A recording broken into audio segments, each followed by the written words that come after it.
Meanwhile, as you mentioned, Juventus winning as well on the opening day, that 3-0 win away against Udinese. How would you sum up that performance?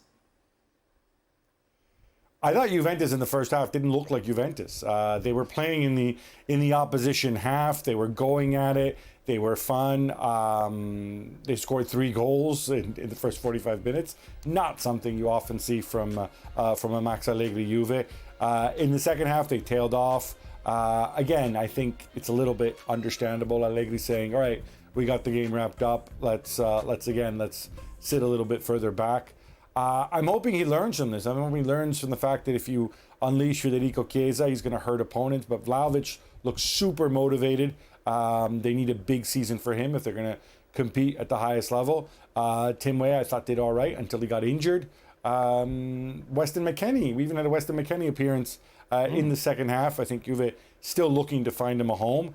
But, you know, I think it's the same old thing with Juve. If Allegri decides, last season he learned to embrace youth a little bit, and maybe this is a season that he learns to embrace playing to his strengths and playing, more attacking, more brave football. Certainly it's what the club want from him. Obviously, we talked a lot, Gab, about the future of Vlahovic and maybe Lukaku moving into play for Juve. They're obviously not going to change their mind off the back of one result, but where are we within that whole soap opera? I mean, I think the road that leads to Lukaku, I would assume, is pretty much dead. I mean, never say never in football, but I don't know who at Juve, other than supposedly Max Allegri, was so intent on Lukaku that they would want to give up Vlahovic for him. Vlahovic wasn't sold on moving. The fans really didn't want Lukaku.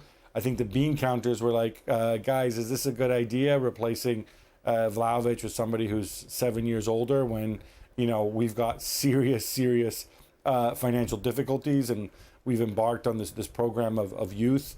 So I think the stars are all, misaligned for that to happen. Now, could there be a scenario where it gets down to the last days or the last minutes of the transfer window and, nobody comes in for Lukaku and he's just decided he's not going to go to Saudi where the window stays open until September 20th? And he says, all right, screw this. I'll take a pay cut. Let me go on loan somewhere. Maybe, but I don't see Juve giving up Vlahovic at this stage to get Lukaku. It would make zero sense. Saudi Arabia, then, the most likely destination, you reckon, Gab? I think Lukaku. I don't think Lukaku wants to go to Saudi Arabia, but equally, and obviously he's turned down opportunities before. Al Hilal, the club that he was most linked with, they've gone and signed a center forward in Alexander Mitrovic.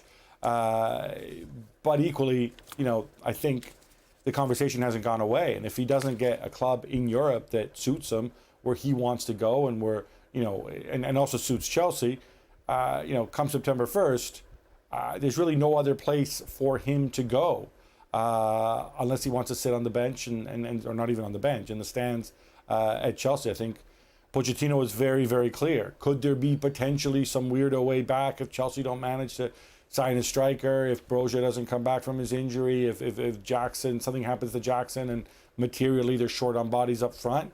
Again, it's football, never say never, but certainly there's no indication that Chelsea even want to float that possibility.